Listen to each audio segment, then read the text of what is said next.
Alors bonjour, bonsoir. Aujourd'hui je vais vous expliquer le principe de Clipping Plane et de Make2D.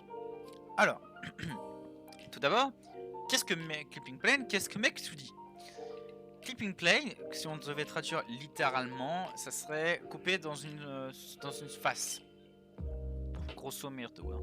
Et Make2D, ça serait le faire en 3D. Donc faire un 2D si vous voulez. Donc, comment ça marche concrètement? Un Make2D et un Clipping Plane. Alors tout d'abord, imaginons que voilà, je veux faire un plan. Je me dis ah putain, j'aimerais bien voir le plan de ça. Donc je prends ça, je fais Clipping Plane et je trace le rectangle de la taille de mon truc, mon projet. Et hop, ça me fait le plan. Après tu dis ah non, j'aimerais bien que ça soit 1m50 quand même. Hop, et c'est 1m50.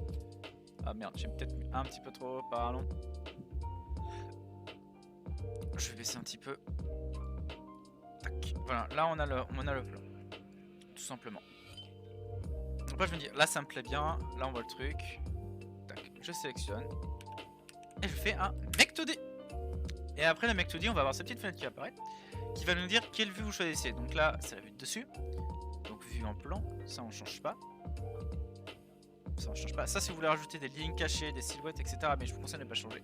Et là, ça sera le nom du calque qui va apparaître dans le tableau de calque. Donc je peux vous mettre ce que vous voulez. Hein.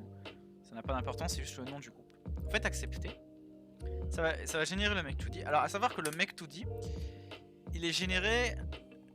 Le temps de génération du Make2D dépend de la puissance de votre ordinateur. Par exemple, si un dossier est énorme, voilà, ça va être compliqué.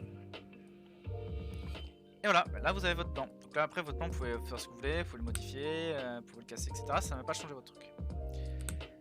Pour une coupe, imaginons que je veux faire ce projet en coupe. Donc je recommence.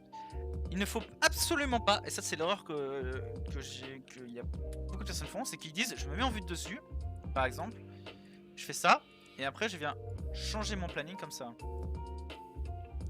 Bah ouais, mais sauf que ça marche pas. Pourquoi ça marche pas? Puisqu'en fait vous avez réglé le truc de manière à ce que ça soit en perspective par exemple, et pas en vue de face. Vous voyez, là si je le mets en vue de face ça marche pas, parce que du coup c'est pas dans le bon côté. Faut savoir que la flèche en fait elle monte la direction où on coupe, hein. C'est là par là on coupe. Donc dans ces cas là, ce que vous pouvez faire c'est appuyer sur cette fenêtre et dire inverser la section. Et tac, ça marche. Alors vous pouvez le faire comme ça, je vous le déconseille. Je vous conseille direct de faire d'abord par la vue. Et après vous venez régler en perspective, plutôt que d'abord faire en perspective ou en plan et après régler. Parce que ça vous force à toucher ça. Voilà. Et puis là du coup vous faites pareil, vous faites un Make2D. On va faire ensemble comme ça vous pouvez voir comment ça marche. Make2D. Pareil, accepter. Là je fais ZS, donc zoom sur l'objet. Pour faire simple, hein. Je sais pas, j'ai pas la définition exacte. Non, hop, il va être en plan parce que en surface il n'existe pas. ZS, hop, et voilà. Voilà, j'espère que ce tuto vous sera été utile. Et si vous avez d'autres questions, bah, comme d'habitude vous n'hésitez pas. Et puis bah, bonne soirée, bon courage.